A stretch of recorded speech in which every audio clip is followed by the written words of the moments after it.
ದಿಲೀಪ್ ಅವರು ಈಗ ಪೆಟ್ರೋಲ್ ಮತ್ತು ಡೀಸೆಲ್ ಬೆಲೆ ಕಮ್ಮಿ ಇದ್ದಂಥ ಸಂದರ್ಭದಲ್ಲಿ ಕೇಂದ್ರ ಸರ್ಕಾರ ದುಡ್ಡು ಮಾಡ್ಕೊಳ್ತು. ಬಟ್ ಈಗ ರಾಜ್ಯ ಸರ್ಕಾರದ ಮೇಲೆ ಬೊಟ್ಟು ಮಾಡ್ತಾ ಇದ್ದಾರೆ, ಹೊರೆ ಹಾಕ್ತಾ ಇದ್ದಾರೆ ಅಂತೇಳಿ ದಿನೇಶ್ ಗುಂಡೂರಾವ್ ಅವ್ರು ಮಾಡಿರುವಂಥ ಒಂದು ಸ್ಟೇಟ್ಮೆಂಟ್. ಅದು ಏನಂತೀರಿ ಸರ್? ಅದು ನೋಡಿ, ಅದು ಅಪ್ರಸ್ತುತ.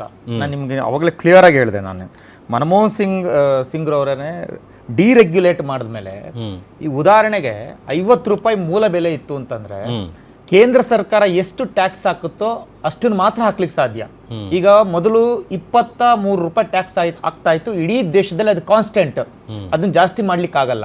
ಆಯಾ ಕಂಪನಿಗಳು ಮೇಲೆ ಡಿಪೆಂಡ್ ಆಗಿರುತ್ತೆ ಎಷ್ಟೆಷ್ಟು ಮೂಲ ಬೆಲೆಗಳನ್ನ ಡಿಕ್ಲೇರ್ ಮಾಡ್ತಾರೆ ಅಂತ. ಮೂಲ ಬೆಲೆಗಳು 2010 ನಂತರ ಪ್ರತಿನಿತ್ಯ ಬದಲಾವಣೆ ಆಗ್ತಾ ಇದೆ. ಪ್ರತಿನಿತ್ಯ, ಕೆಲವು ಸಲ ಪ್ರತಿನಿತ್ಯ ಆಗುತ್ತೆ, ತಿಂಗಳಿಗೊಂದ್ಸಲ ಆಗುತ್ತೆ, 15 ದಿವಸಕ್ಕೊಂದ್ಸಲ ಆಗುತ್ತೆ. ಆಫ್ಟರ್ 2014 ಡಿರೆಗ್ಯುಲೇಟ್ ಆದ್ಮೇಲೆ ಡೀಸೆಲ್ ಬೆಲೆನೂ ಸಹ ಪ್ರತಿನಿತ್ಯ ಕಂಪನಿಗಳ ಮೇಲೆ ಕಂಪ್ಲೀಟ್ ಡಿಪೆಂಡ್ ಆಗಿರ್ತಕ್ಕಂಥದ್ದು. ಇಲ್ಲಿ ನಾವು ಟ್ಯಾಕ್ಸ್ ರೇಟ್ ಜಾಸ್ತಿ ಮಾಡೋದು ಮತ್ತೊಂದು ಮಾಡೋದು ನಾವು ಮಾಡಿಲ್ಲ, ಅದನ್ನು ಮಾಡಿರ್ತ ಕಂಪ್ನಿಗಳು ಮಾಡಿರ್ತವೆ. ಸೊ ಕಂಪ್ನಿಗಳು ಯಾಕೆ ಮಾಡಿರ್ತವೆ ಅಂತಕ್ಕಂಥದ್ದನ್ನು ನಾವು ಇನ್ವೆಸ್ಟಿಗೇಷನ್ ಮಾಡಬೇಕಾಗತ್ತೆ, ಒಂದು ಸರ್. ಎರಡನೇದು, ರಾಜ್ಯ ಸರ್ಕಾರಗಳು ಸಹ ಟ್ಯಾಕ್ಸ್ ಜಾಸ್ತಿ ಮಾಡಿರ್ತವೆ. ಆಯಾ ರಾಜ್ಯ ಸರ್ಕಾರಗಳಿಗೆ ಸಂಬಂಧಪಟ್ಟಂತೆ ಅದನ್ನು ಟ್ಯಾಕ್ಸ್ ಜಾಸ್ತಿ ಮಾಡ್ತಾ ಹೋಗ್ತವೆ.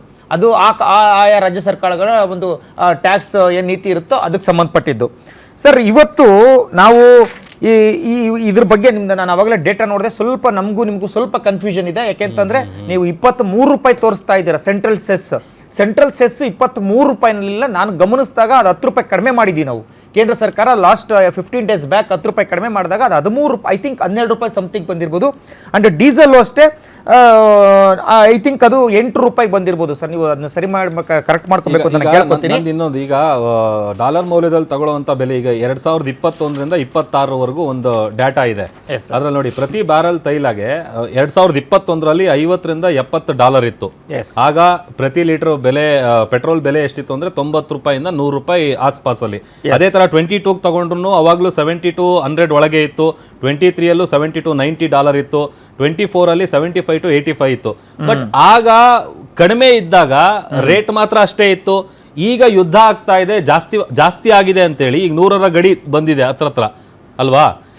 ಜಾಸ್ತಿ ಆದಾಗ ಜಾಸ್ತಿ ಮಾಡಿದವರು, ಕಡಿಮೆ ಇದ್ದಾಗ ಯಾಕೆ ಕಡಿಮೆ ಮಾಡಿರಲಿಲ್ಲ? ಸರ್ ನೋಡಿ, ನರೇಂದ್ರ ಮೋದಿ ಅವರು ಅಧಿಕಾರಕ್ಕೆ ಬಂದಾಗ 2014ರಲ್ಲಿ 1 ಲೀಟರ್ ಪೆಟ್ರೋಲ್ ಬೆಲೆ 77 ರೂಪಾಯಿ ಇದ್ದಿದ್ದು. ನಿಮ್ಗೆ ಒಂದು ಡೇಟಾ ಹೇಳ್ತೀನಿ. 2015ರಲ್ಲಿ 61 ರೂಪಾಯಿ ಆಯಿತು. 2016ರಲ್ಲಿ 64 ರೂಪಾಯಿ ಆಯಿತು. 2017ರಲ್ಲಿ 69 ರೂಪಾಯಿ ಆಯಿತು. 2018ರಲ್ಲಿ 76 ರೂಪಾಯಿ ಆಯಿತು. 2019ರಲ್ಲಿ 73 ರೂಪಾಯಿ ಆಯಿತು. 2020ರಲ್ಲಿ 80 ರೂಪಾಯಿ ಇದ್ದು, ಅದು ಕೊರೋನಾ ಸಂದರ್ಭದಲ್ಲಿ ಜಾಗತಿಕ ಸಮಸ್ಯೆ ಆಗಿತ್ತು. ಅಂಡ್ 2021ರಲ್ಲಿ 95 ರೂಪಾಯಿ ಆಯಿತು. 22ರಲ್ಲಿ ಮತ್ತೆ 98 ರೂಪಾಯಿ ಆಯಿತು. 23ರಲ್ಲಿ 97, 24ರಲ್ಲಿ 97, 25ರಲ್ಲಿ 100 ಸರಾಸರಿ. ಈಗ 26 ನಡೀತಾ ಇದೆ ಸರ್. ಈಗ ಏನೇನು ಬೆಲೆಗಳು ಕಮ್ಮಿ ಆಗಿದ್ವು, ನೀವು ಹೇಳಿದ 16, 17 ಅಂಡ್ 15 ಹೇಳಿದ್ರಿ, ಆ ಬೆಲೆಗಳನ್ನ ಆಯಾ ಕಂಪನಿಗಳು ಗ್ರಾಹಕರಿಗೆ ಕೊಡ್ತಕ್ಕಂಥ ಕೆಲಸವನ್ನ ಮಾಡಿರ್ತವೆ ಸರ್. ಅದನ್ನ ತೆಗೆದುಕೊಡೋಗ್ತಕ್ಕಂಥ ಕೆಲಸವನ್ನ ಮಾಡಿರೋದಿಲ್ಲ. ನಾವು ಏನ್ ಮನಮೋಹನ್ ಸಿಂಗ್ ರವರ ಅವಧಿನಲ್ಲಿ ಏನಿತ್ತೋ, ಈಗ 66 ರೂಪಾಯಿ 68 ರೂಪಾಯಿ ಇದ್ದಂತ ಪೆಟ್ರೋಲ್ ಬೆಲೆ ನಾವು ಅದು 2015ರಲ್ಲಿ 61 ರೂಪಾಯಿ ಕೊಟ್ಟಿದ್ದೀವಿ. ಅವಾಗ ಐ ಥಿಂಕ್ ನೀವು ಹೇಳ್ದಂಗೆ ಕಮ್ಮಿ ಇತ್ತು.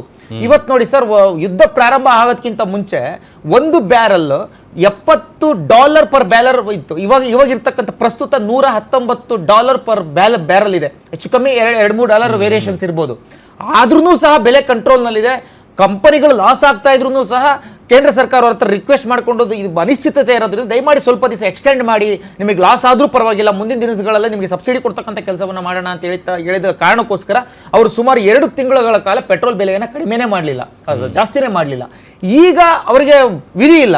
ಒಂದೊಂದು ಕಂಪನಿಗಳು 15,000 ಕೋಟಿ 20,000 ಕೋಟಿ ಈ ರೀತಿ ಲಾಸ್ ಮಾಡ್ಕೊಂಡಿದ್ದಾವೆ. ಅದನ್ನ ಮೂಲ ಬೆಲೆಯನ್ನು ಜಾಸ್ತಿ ಮಾಡಿದ್ದಾರೆ.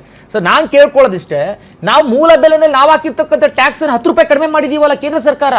ನೀವು ಮೂಲ ಬೆಲೆ ಮೇಲೆ 55 ರೂಪಾಯಿ ಇದ್ದಂತ ಮೂಲ ಬೆಲೆ ಮೇಲೆ ಅದ್ರ ಮೇಲೆ ನಾವು 23 ರೂಪಾಯಿ ಟ್ಯಾಕ್ಸ್ ಆಗ್ತಾ ಇದ್ದೋ ಕೇಂದ್ರ ಸರ್ಕಾರ, ರಾಜ್ಯ ಸರ್ಕಾರ ನೀವು 30 ರೂಪಾಯಿ ಟ್ಯಾಕ್ಸ್ ಆಗ್ತಾ ಇದ್ರಿ. 23ರಿಂದ ನಾವು 12 ರೂಪಾಯಿ ತೆಗೆದುಕೊಂಡ್ ಬಂದಿದ್ದೀವಿ. ನೀವು ದಯಮಾಡಿ ನೀವು 30 ರೂಪಾಯಿ ಹಾಕ್ತಾ ಇದ್ದೀರಿ, ನೀವೊಂದು 10 ರೂಪಾಯಿ ಕಡಿಮೆ ಮಾಡಿ. ಅಲ್ಟಿಮೇಟ್ಲಿ ರಾಜ್ಯ ಜನಕ್ಕೆ ಬಹಳ ಲಾಭ ಆಗುತ್ತಲ್ವಾ ಇದು ಸಿಂಪಲ್ ಕ್ಯಾಲ್ಕುಲೇಷನ್. ನೀವು ಸುಮ್ಮನೆ ಕೇಂದ್ರದ ಮೇಲೆ ಗೂಬೆ ಕೂರಿಸೋದು, ಕೇಂದ್ರ ಸರ್ಕಾರ ಮಾಡ್ತಾ ಇದೆ ಅಂತಕ್ಕಂಥದ್ಕಿಂತ ಒಂದು ಸಿಂಪಲ್ ಕ್ಯಾಲ್ಕುಲೇಷನ್ ಮಾಡ್ಬೋದು. ಇವತ್ತು ನೋಡಿ ಸರ್, ಪೆಟ್ರೋಲ್ ಡೀಸೆಲ್ ಬೆಲೆ ಅಂತಕ್ಕಂಥದ್ದು ಎಲ್ಲದ್ರ ಮೇಲೂ ಡಿಪೆಂಡ್ ಆಗುತ್ತೆ.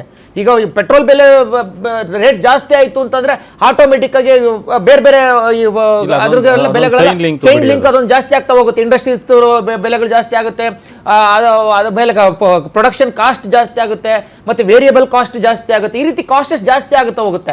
ಅದರಿಂದ ಕರ್ನಾಟಕ ರಾಜ್ಯ ಇವತ್ತು ಕರ್ನಾಟಕ ರಾಜ್ಯ ಸರ್ಕಾರ ನಾವ್ ಏನ್ 10 ರೂಪಾಯಿ ಕಡಿಮೆ ಮಾಡಿದೀವೋ ಅದೇ ರೀತಿ ನೀವು ಸಹ ಒಂದು ಸಲ ನೀವು ಈ ಜನಗಳ ಮೇಲೆ ಕರುಣೆ ತೋರಿಸ್ರಿ.